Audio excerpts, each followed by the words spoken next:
Hello, my name's Kerry-Ann and welcome back to this week's video interview. I'm obviously from H2 Consultancy, as you know, and I'd love to welcome on Natalia from Value Construction, who's joining me this week. So welcome, Natalia. Would you like to introduce yourself? Hi, Kerry. Thank you very much for having me on. My name's Natalia and I am a director in the construction industry. Been doing this now for almost 2 years and absolutely loving it. It offers challenges, but it also offers some fantastic rewards as well. It's great to have you on. I love that you are a woman in business within the construction industry. Amazing. Yeah, it's good. There's not many of us, unfortunately. Hopefully that's something that will change as the years go on. But yeah, it's good. It is, and I think it's one of those trades that generally associate being quite male dominated and male orientated. So as soon as I came across you on LinkedIn and started to get to know you, I thought, got to have this woman on my channel because she is everything that I love about women in business. You're kind of setting a path for young women in business, aren't you? I'd like to think so, and I do get a lot of messages on the social media platforms and the website from females and males with young daughters, funnily enough, that get in touch and say, oh, it's fantastic, you're so motivational and inspiring, and it's really, really nice. It makes all of the bad experiences, which there aren't many to be fair, but you do experience them. It makes it all worthwhile being in the industry. It really does, knowing that you can inspire women to take a bit of a step forward and go into an industry where 20 years ago it was virtually unheard of. So that we are making progress, women in construction and in business in general. Not as quickly as I'd like, but we are getting there, definitely.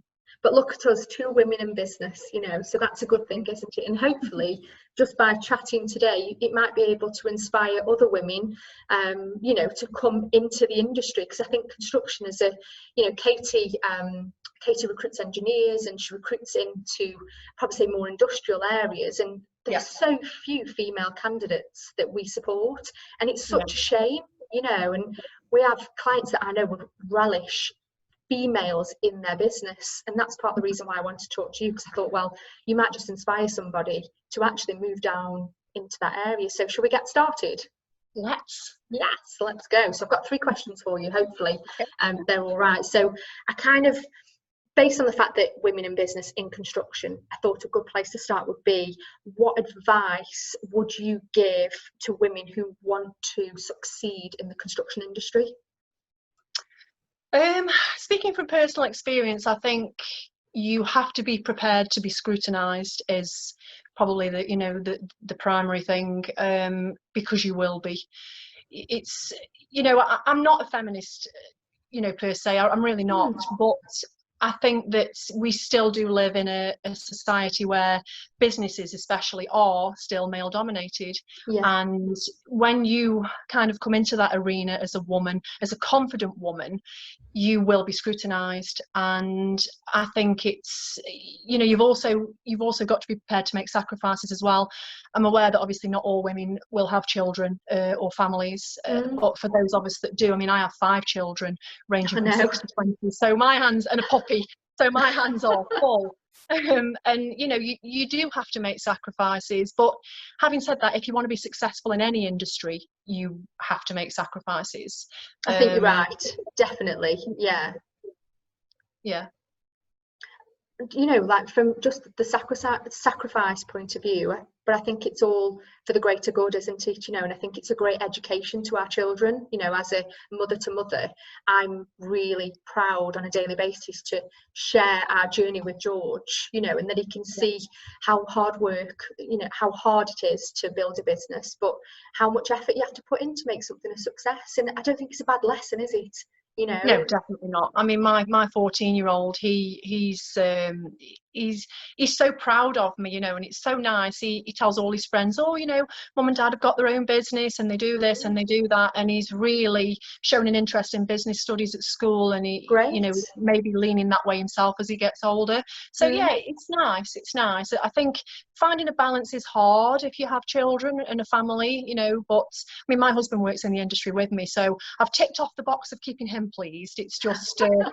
just the children that I have to make sure that, you know, you can devote enough time to them as well. But it is rewarding, and, you know, it's nice being a role model for your children as well, I think.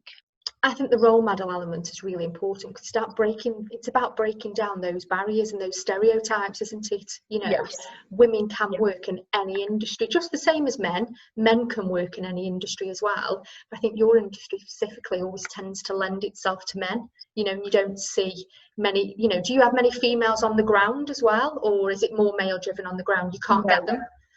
No, I know one female bricklayer from LinkedIn. I don't know her personally, and I've never ever seen a female bricklayer on site. Wow.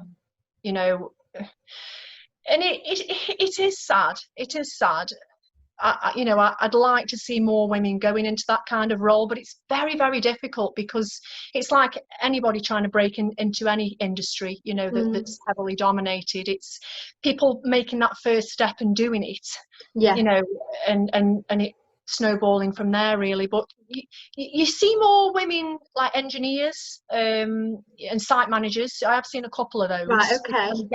Getting into the more administrative or managerial roles, but not, you know, not trades people on the ground. Not on the ground. Yeah, I know what you mean. So there's definitely an opportunity there, isn't there, for, you know, widening up, you know, kind Absolutely.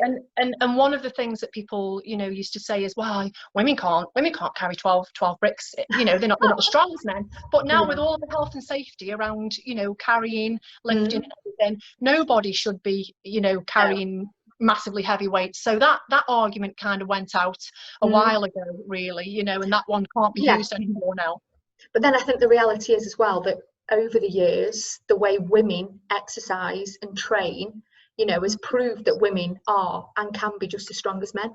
You know what I mean? Absolutely. So yeah, absolutely. Yeah. I think those arguments are definitely flawed. They should go, those arguments, but typically that's the preconception people make, isn't it? Definitely. And I think it's probably more, if I'm honest, it's probably more having a mental strength than a physical strength to enable them to be on the ground with tradesmen sometimes. Yeah. Let's just to be fair, that brings me on really to the next question is, how did you get where you are today, given that obviously there are so many difficult barriers getting through to this industry? Kind of, how did anyone influence you, or, you know, what got you to today being a business leader of a construction company? I've always wanted to have my own business, and my dad was a massive, if anyone says who was your role model, it's my dad, and he still is. You know, he's 85 and he goes on his treadmill every morning for 30 minutes, and he's fantastic. You know, he's got a fantastic outlook on life. And I was his second daughter, and I think he wanted a son, so I was raised to go to the football with him. I did all the boy stuff that he never had a son, you know, with him to do those things. And he inspired me. You know, he's pushed me all my life. And when I realised that the regular 9-to-5 jobs weren't cutting it, you know, on a mental level, I'm always the one that was saying, oh, you've got to stick at it, you know, you've got to earn money. Whereas my dad was like, you've got to follow your heart. And so I did have a few jobs that I wasn't really that interested in, if I'm honest. You know, decent jobs, and manager of an electrical company and things. But I think I really came into my own when I moved to Canada with my two now oldest children, and just took over a wholesale bakery, which was kind of bizarre really, because I woke up one day and I was freshly divorced. I had 2 young children, and I just wanted to escape everything and everybody. It was particularly messy, so I just popped on a plane and went to Canada. Went to look at a couple of businesses that were for sale. There was a bed and breakfast and a wholesale bakery, and I thought, yeah, that bakery looks like it's doing okay. So bought the bakery and never looked back really. Turned that into a massive success, sold it for a nice hefty profit, and then moved back to the UK. And then I think the construction industry wasn't, if I'm honest, wasn't a you know, I hadn't specifically planned to get into construction, but my husband was a bricklayer. And he's a really good bricklayer. And then he worked his way up through companies. He ended up being a supervisor. Then he was a contracts manager for a main contractor. And he was brilliant. He was, you know, I'm not just saying that as his wife. He was absolutely fantastic, the feedback and everything. And then the business person in me was kind of ignited again. And the children, Yeah, absolutely. And I said, why don't we just do this on our own? And he was a little bit skeptical because obviously he had five mouths to feed and everything. Yeah. I was then doing part-time work at the gym and things. So we did take a gamble and we set up the company. We invested our £20,000 life savings into it, took a massive gamble and turned over just shy of £1 million in the first year of trading. So Amazing. it's been a phenomenal journey, really, and it's taught me a lot of things, you know, about myself as well, because I like to be very hands-on, and my husband supported me from the offset. You know, we go to meetings together, you learn how to do this, you learn how to do that, and that's another massive thing as well about you know, women getting into business or the construction industry. There's a massive difference between being you know, kind of classroom taught and having that hands-on knowledge. Practical experience. I've gone through academia, whereas my husband's been a brickie all of his life, but he obviously possesses knowledge that I still don't know now. So I think it's important, if you do want to get into the industry, to try and have some hands-on experience in it. It makes a massive difference. It really does.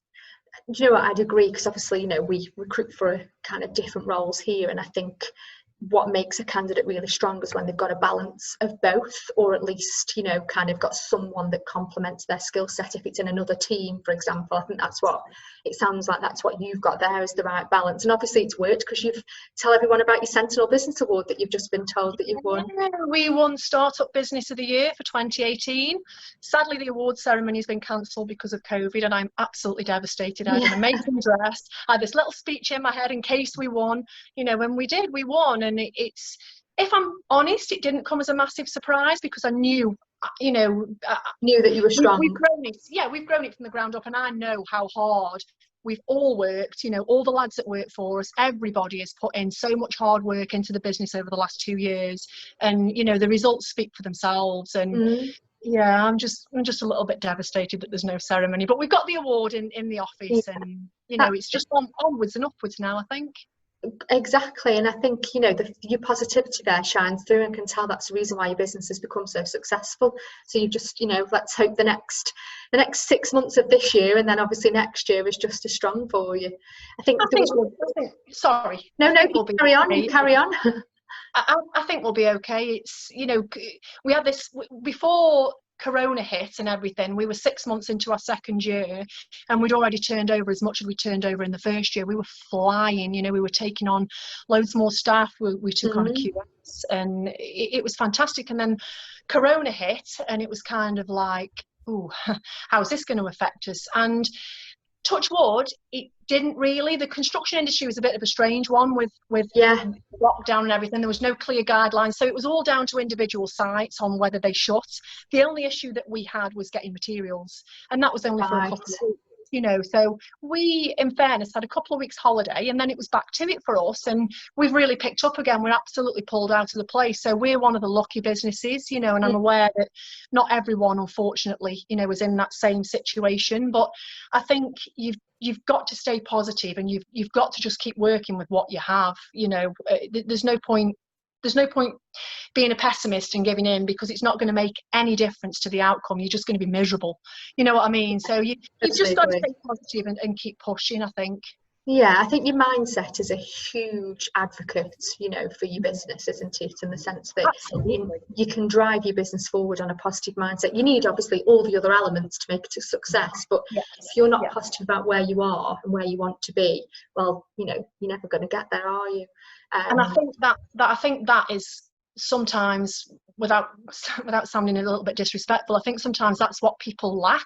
They tick every box, you know, they're phenomenal at what they do, but they just haven't got that mindset that could perhaps take you, you know, to the next level, really.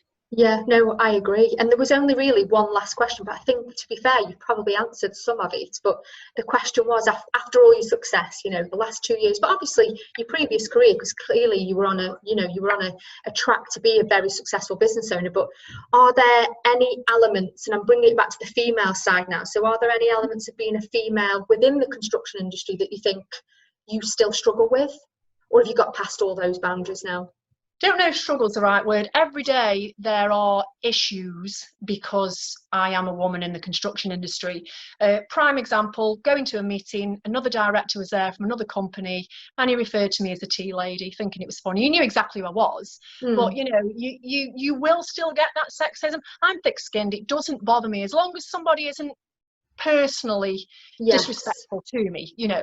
I can take it with a pinch of salt, but if you are going to work in the construction industry as a female, you will get those comments. You know, it's not as bad as it used to be, but you know, you will still get it, and that's just something you've got to learn to live with, you know. I think, and in life in general as well, if you're going to take every single thing that somebody says to you to heart, then you know you're going to be pretty miserable. You've got to just let it roll. You know, we let I let the results speak for themselves. You know, if somebody wants to doubt me, then that's more of a, you know, a blip on their character really than mine. So I think that's the best way to do it, is let the results speak for themselves. Let the you know, the positive contribution that you make in your business and to society, the communities, let that shine.